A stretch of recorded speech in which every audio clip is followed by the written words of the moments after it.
Yo, what's up my fellow brethren, it's your boy Elusive and welcome back to the channel. And in this video I made one of the best SWAT 556 class setups in Black Ops 6. The SWAT can one burst, it has a good fire rate if you build it correctly, it has little to no recoil. The only issue with the gun is that it does have a little bit slower speeds, which you can build towards to help counter it. But honestly, I think that's the only possible weakness on the gun is just its natural speeds. Other than that, everything else is pretty dang good. And I got a crazy gameplay for you guys to check out. So if you guys enjoy the video, don't forget to drop a like and sub if you're new, but not this over. Let's get into the SWAT 556 class setup, then let's get into the insane gameplay right after. For the first attachment, I was running the Kepler Microflex. The reason I ran this is because I didn't really like the optic. The optic is very tiny. You guys can run any reflex or optic you like as long as it doesn't nerf the ADS speed or any other form of speed on this gun, because the gun, as I mentioned, is somewhat slow. So running an attachment that nerfs its speed is insane, so that's why you wouldn't want to do it. But if you guys do like the iron sight, which is most likely not the case, you guys can slap on another attachment, which I will mention at the end. But I'm pretty sure majority of the people are going to be running some form of optic because the iron sight is very tiny and it's hard to see range. For the second attachment, I was running the ported compensator. The reason I ran the ported compensator because this gun has a first shot kick. If you guys run the compensator, which has more vertical recoil control, as you guys can see, you'll notice that the gun has a first shot kick every single time you shoot a burst. So you'll see the gun jump from the first to the second bullet, and then after that it won't move. But it'll do that the entire time because of the first shot kick, so that's why I ran the ported instead of the compensator. And this helped out with the first shot kick so the gun doesn't move and will allow you to land your 3 bullets so you can get the one burst rather than missing the first or the second shot due to the kick and then having to shoot a second burst. So that's why I ran the ported, just so the gun doesn't kick at all in between the first and the second bullet, which will allow you to land all 3 of your bullets more consistently, which can allow you to one burst, depending on the range of course. But if you guys want, you can try out the compensator to see which one you guys like better, or you can even try the suppressor to stay off radar. You'll just have to deal with the recoil. For the third attachment, I was running the precision foregrip. The reason I ran the precision foregrip is since this gun is naturally slow, I feel like you're going to be aimed down a lot more, and since you're aimed down a lot more, you'll get aiming idle sway, which is practically when you're aiming down sight and the gun is moving and swaying. And that'll make it to where it'll be a lot harder to land all 3 of your bullets due to the gun swaying, which will mean you have to shoot a second burst to kill someone rather than just one bursting them. So that's why I ran the precision, so I don't get the aiming idle sway, which will allow all 3 of my bullets to land more consistently. It does give less horizontal than the vertical, which you guys can see. If you want to run the vertical, you can. You'll just have to make sure you don't fall into aiming idle sway, which in other words, you'll have to practically be moving a lot more than standing still. Strafing, as I mentioned, you always want to do in fights anyways, but sometimes you're on like a head glitch that is very small to where you can't really shift left to right without exposing the rest of your body. So just depending on that, you can run either one, but I feel like precision foregrip was just a little bit more helpful due to the aiming idle sway assisting the gun to where when I shoot, it doesn't possibly sway off my opponent and make me miss a bullet or 2. So that's why I ran the precision instead of the vertical, but either one would be fine.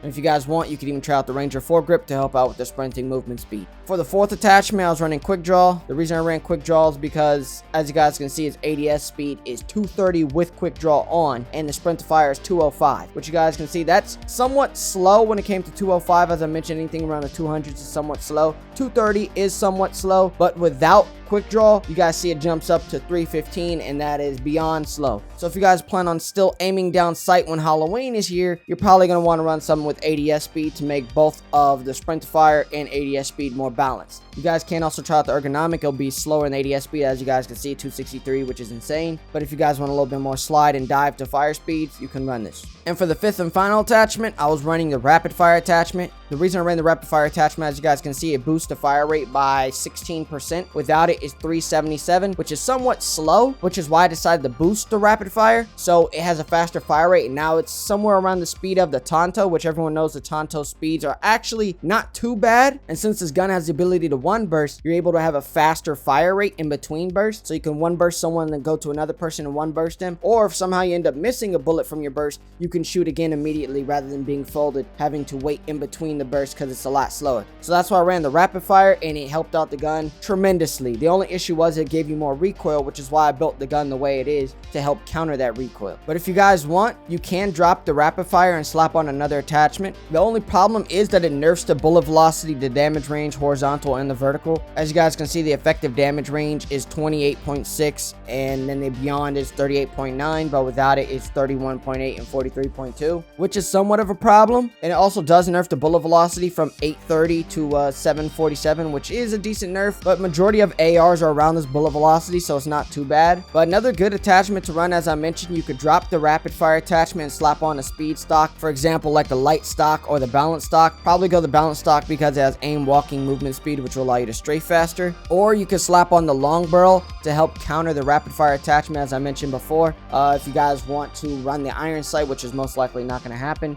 you can slap on the long barrel and help counter the nerf from the rapid fire attachment. When it comes to the effective damage range, you could try out the reinforced if you'd like. It just doesn't give as much range as the long barrel, but either one of these barrels would be fine. Or if you guys want to take a chance, you can run this exact build and drop the underbarrel and slap on the barrel to help counter the rapid fire attachment. You'll just have to deal with the aiming idle sway and have to deal with somewhat of the horizontal recoil. But if you guys were going to run 8 attachments for this gun, as I mentioned, long barrel here, you can slap on an extended mag, and then you can slap on a stock, aka the balance stock. But yeah, anyways, let me know your guys' thoughts down in the comments about this SWAT 556 class setup, and what do you guys want to see me post up on next? Whether that's Call of Duty, Marvel Rivals, or that new game that I see people are talking about, which is like Frag Punk or something, which is not out for console yet. But once it drops, if you guys are interested, let me know down in the comments. I might post up a few videos on that as well, since there's not much to do on COD. But until then, just let me know what you guys are interested in seeing. But now that's over, let's get into insane gameplay using the SWAT 556 class setup. Alrighty, brothers.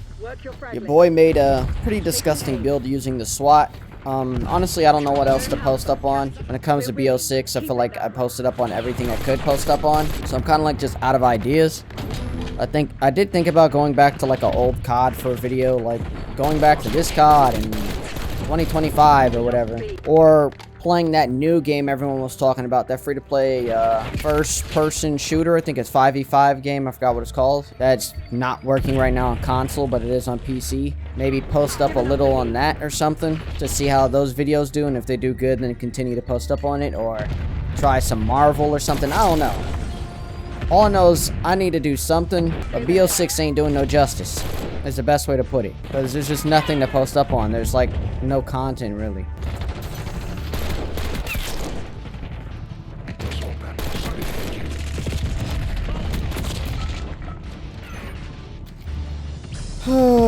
This team just sucks, bro. I don't understand how the balancing could be this bad every single time. Like, I don't know why the balancing is always this bad. It's like, that's also the main reason why I just don't like playing this game. They give me like the 5 worst players in the lobby, and it's practically like I'm first, they see I'm the top, and then they put me with this like the 8th through 12th players. So they give me the 5 worst players, and the 2nd place all the way to the 7th place are all on the same team, making it to where I have to carry 5 people and challenge everyone else that's somewhat decent in my lobby. Like, I don't know what the hell they expect me to do, bro. The SWAT is actually pretty good. It's not too bad. Or this build is actually pretty good, I should say. It has the ability to one burst. I don't know, bro. Every time I come back to COD, everything just feels weird or slow. Alright, let me call out this UAV. You gotta be joking. 5 kills.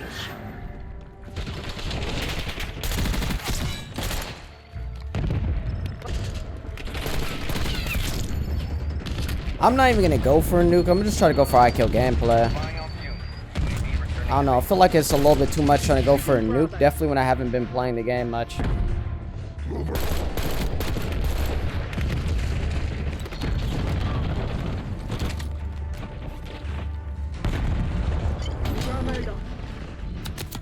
Enemy UAV inbound.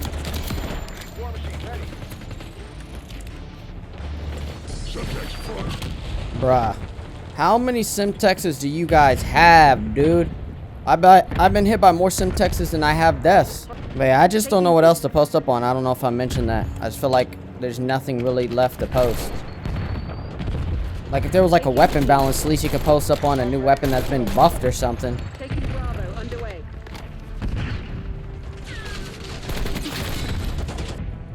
Losing Bravo. Eyes 10 bar. No rocket launcher. Losing B.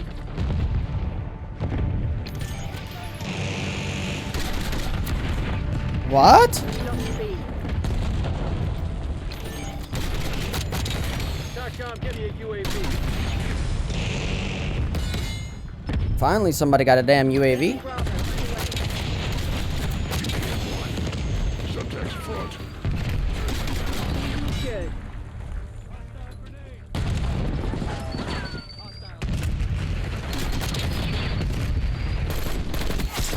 Hostile down. All right, 17. Enemy UAV inbound. Let's call up the advanced. Station.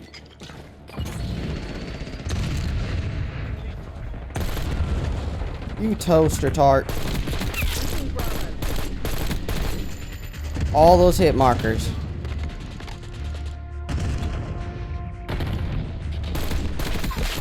Enemy silenced.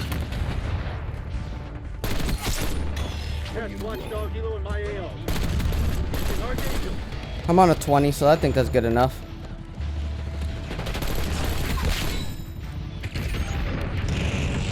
Losing B.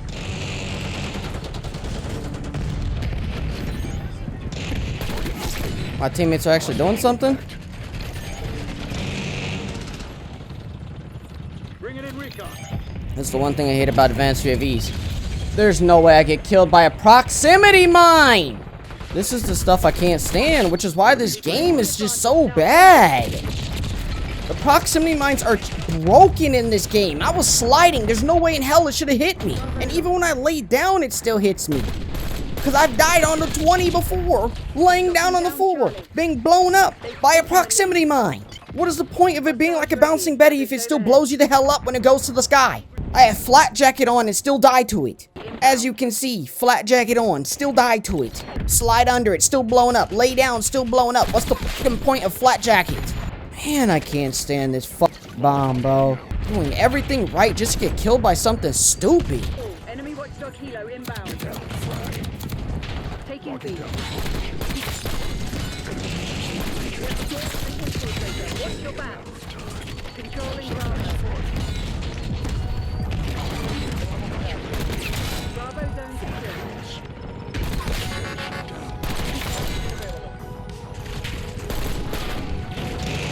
I'm trapped in here.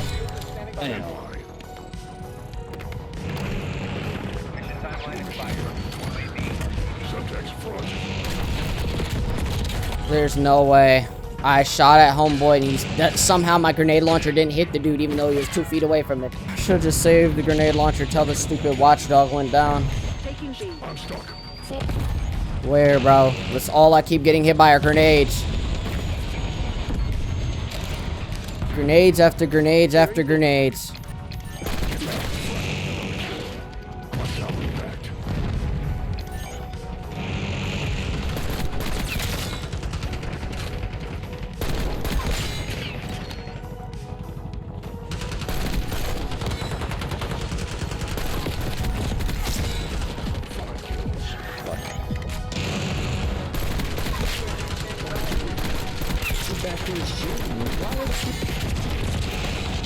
I don't know what he's doing. Was he shooting through the wall / bush hitting the helicopter still? Because he was looking up. I don't get what he was doing. Your tactics don't work. Find another way. Reload, reload, reload. UAV fuel check 50%.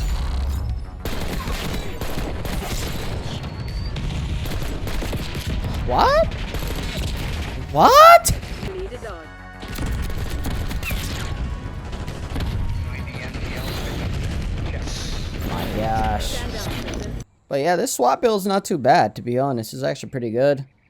It just comes down to having decent teammates, which I did. I think the start didn't feel like that, but afterwards, start feeling a little bit. Unless I'm remembering the last game, I don't know. I get constantly terrible teammates. I can't remember what game's what. But I know they were doing pretty good this game. I would have got a nuke if I didn't get blown the hell up or gotten close to one. But it's always the same thing, getting killed by something stupid. And I went 64 and 12. Not too bad. But yeah, anyways, hopefully you guys enjoyed the video. Subscribe if you're new. Don't forget to slap on the post notifications so you can see the latest and greatest videos. And I'll see you later, guys. Peace.